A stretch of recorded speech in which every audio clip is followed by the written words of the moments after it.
Hello everyone, as promised, welcome to the next weekly update for the 9th of May. As always, feel free to put things in the comments if you believe that I've missed something. Quite a bit gone on this week in terms of news, so we're going to run through this. First thing is, there is a new ATC program going to be released for P2D through Flight 1 called FS HUD. There was an FS Elite article put out about this. There's also a demo video that you can go and watch. The main thing with this ATC program is that it will control the AI, so it says. It will obviously communicate with them. You know, we know that ATC programs already do that, but I think the idea is that it will try and do its best to avoid conflicts with the AI and you. As we know, things like Pro ATC and PF3 kind of simulate controlling the AI, but what they really do is give instructions after things have happened. So i.e.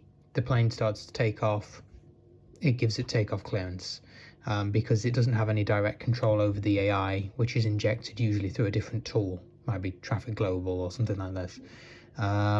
This claims to have more direct control. Obviously haven't tried it out, so I don't know. It says that it's releasing shortly, so that will be interesting to see. The issue that I do have with it is the voices didn't sound great. You know, we know that there are many other add-ons for P3D. We've got Pro ATC, which follows procedures, SIDS and stars and things very well, but doesn't have the best ATC voices. And then you've got PF3, which doesn't follow the procedures so well, doesn't have the nav data, but comes with a really great regional voice sets, a lot of voices, things like 120 or something voices. This didn't seem to have the best voice sets. You could definitely tell they were TTS. That isn't the end of the world if it's, you know, really great at following procedures and controlling AI. The other thing though that did seem a little bit off to me was the idea that it said in the article you have to use the buttons on the program itself to respond to ATC, which suggests that maybe it doesn't do what PF3 and Pro ATC does, where it automatically just has a co-pilot that will respond to ATC, that every time you get a instruction you would have to tab over and deal with that instruction by pressing one of the response buttons, which would be a little bit annoying, especially during the busier phases of flight. I'm not sure what I think about that. Overall, I mean, it's one of many ATC add-ons really for P3D. There's even other ones that we know that are out there, like Pilot 2 ATC, which as you know, has its quirks on its own and things. Definitely interesting that it came out for P3D. Some of the naysayers who want to say that nothing comes out for P3D anymore, well, this is a prime example. I mean, many things that are coming out for 2020 have already been published in P3D, which is why. But you know, 2020 has some community projects, of course, that P3D doesn't have. But in this case, they've obviously used P3D as their initial launch platform, which is interesting. Probably will be useful for 2020, to be honest, given the unpredictability of the AI aircraft in that. But yeah, so we'll see if anyone tries this out. It is a little bit expensive, and given the fact that, you know, I know a lot of people enjoy VATSIM and things, especially with those who fly the PMDG, it's probably less likely, but hey, you know, more choice. It's something of interest. Next thing is that it was announced that the PMDG737 700 variant will be released for 2020 on the 9th of May, so some point later today at the time of publishing this video. This is something that PMDG has been working on for 2020 for quite a while, to port their P3D project across and make some adaptations for 2020. It is important, as I say, to remember it is only the 737-700 that is being released. The other variants will be released, I believe, at 12-week intervals. So the 800 will come in 12 weeks. Then I guess the 600, I think they said, and then maybe the 900, etc. And the way this works is when you buy the 737-700, you would get the regular 700, the 700 cargo, and the 700 BBJ version. So they come as a bundle kind of style where you get all the 700 variants. The cost is $70 as a promotional price, rising to $75.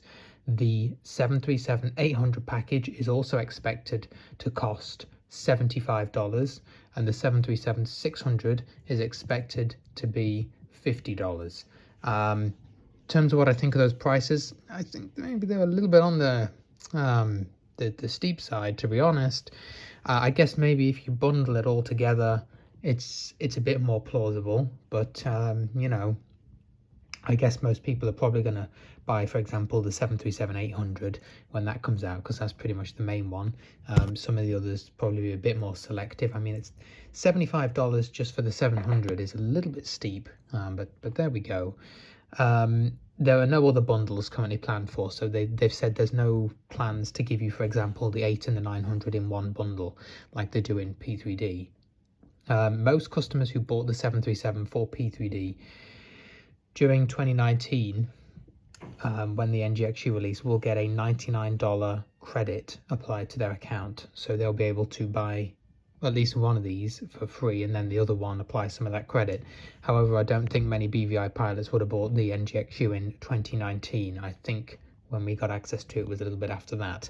So unfortunately, if you've recently bought it in 2020 or 2021 for P3D, that doesn't mean that you will get $99 credit. So that is kind of unfortunate as well. I think a bit of a con there, to be honest, but interesting. In terms of what I think of the aircraft, I have watched some promotional videos, and I have watched a lot of, well, not a lot, but you know, Chewie 94, for those who know, on Twitch has been doing some live streams of it from time to time, and I've tuned in. In terms of what I think of it, I mean, it's an interesting one because the sounds don't actually sound that great, to be honest, in comparison to the P3D ones. I was expecting a little bit better considering 2020's sound engine. Yeah, I wasn't too impressed. I mean, it doesn't sound bad, it sounds perfectly fine, but I mean, there's certainly a takeoff, and the buzzsaw is an interesting way they've modeled that. It's definitely different to P3D, but I'm not sure I'm a massive fan of it. So don't expect the sounds to be massively improved. In some ways, I think they've actually gone backwards, but there we go. Yeah, I'm not too sure about that. Yeah, so as I say, other variants will release in 12-week periods. That's what it says here in this article. So the 800 will be roughly 3 months down the line. Of course, the main question that people are going to want to know is, will TFM support this?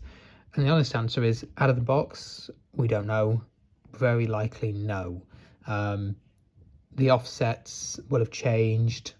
The aircraft has been extensively worked on to get it into 2020, so you cannot expect that you can buy this aircraft and then TFM will work with the CDU and the panels.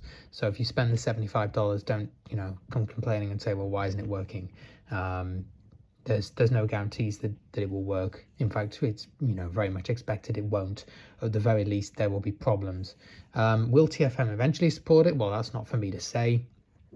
I imagine they will eventually look at it, but of course there are other things that need to be fixed with current PMDG stuff in P3D, not to mention 2020 has accessibility issues still, as we know. We've extensively documented those, so it's not the case that this aircraft will transform 2020. And the other thing to consider, of course, is first officer. Now, it does support the PMDG737 in 2020. That's already been announced, and the update has been released. This was in a recent changelog, so that's a positive step, I guess.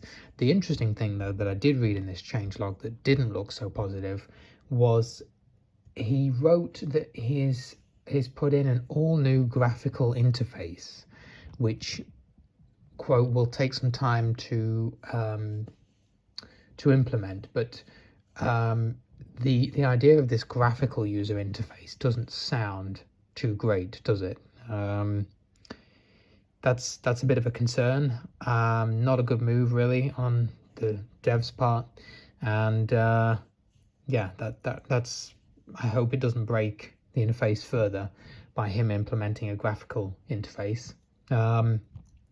Nevertheless, we'll have to see how that goes. Of course, you will have to buy First Officer, not just the aircraft PMDG $75, but unlike P3D, where when you buy First Officer you get support for all these different aircraft, he's doing it now in 2020 where you have to pay a fee for each aircraft. So I guess there will be a fee perhaps for the PMDG 737, but I can't confirm that, and I can't confirm what the fee will be, mainly because no one can even use it at the moment until the aircraft is released. But yeah, so that's the state of play. It is releasing. Will it be usable out of the box for us? Probably not. And am I impressed with the aircraft? Not really. Sounds don't wow me. I think the fly-by-wire has better sounds, in my opinion, listening to this thing. Then I think the P3D sounds are not bad in this thing, but yeah, they're certainly interesting in 2020. I know they've done a lot of work on the sounds, and it's still kind of an in-progress thing. They've said they're going to continue updating them, and they definitely need to, because there's some things that are a little bit interesting in them. The next thing to talk about, and kind of interlinked with First Officer, is that BVI Pilotsnet does now have a software page. This means that various softwares, so First Officer 204 is up there, which is the older version that has slightly better accessibility. The README tree view or read-only view, whatever you want to call it, is still there, essentially where you can see what he's doing. And you can also do things like add the no smoking sign to the mute, to be the mute switch for the mic, which you can add then to a joystick button, which is also an advantage. Some people enjoy 205, some people enjoy 204, but given he's now going to this graphical interface as well, we really do need to be careful and make sure we have backups. So 204 is up there and available to download, as is FS Tramp 840, which is a version we also know works. There's been some talk that in the latest Tramp version, the developer that is, has obviously cottoned on to the fact that we were using this external version with that was designed for MSFS in P3D, and has stopped that being able to be used. So 840 is an older version that we do know works. It's tried and tested, and that is available, as is some other tools like the freeware FS RAS tool, which is runway awareness system. I've said before, please don't go out and buy that, because there is a freeware one, which is also available up there to download. So there's things up there that, maybe are legacy applications, but are still perfectly usable and are better for accessibility. You will, of course, need a key. For example, you can't just download the version of First Officer we have and use it. It's just the installer. You'll still need your key that you've purchased, so it's all perfectly legitimate. So take a look at that.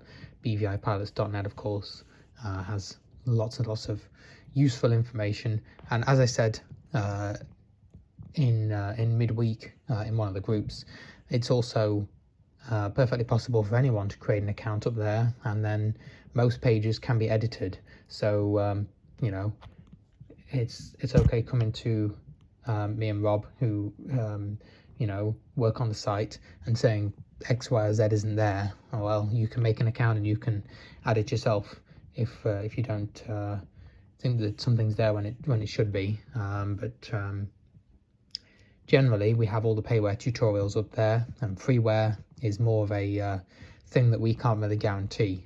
But there are Tramp tutorials that come with the program, and Tramp, for example, as you know, is mainly screen review and object nav, so it's a bit more up in the air, sort of, with regard to accessibility, and of course all the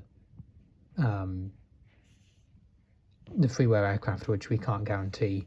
One may work, one may not, so it's more difficult with freeware to give specific information that's sort of guaranteed. But it's all up there pretty much, and feel free to add things, as I say. The other thing to mention is that TFM now has a blog, talkingflightmonitor.com/blog, and the first post introducing Talking Flight Monitor is up there, and I guess this is one of the avenues they're going to use to publish development updates, news, and things like that. I've said in the previous 2 weeks, I think is a really good move to have an official way for people to check in on latest development news, whether they watch certain streams or in certain groups or not. Then they can easily check here, and it allows for sort of official discussion to be there to refer back to. So yeah, I think that's a really good move. And as I say, talkingflightmonitor.com/blog, you can see the first post, which is just general info about TFM, which if you're an experienced user, obviously you'll already know. If not, it's a good place to start, and you know, it's got something up there anyway, so we can be sure that it's working, and you can read that post.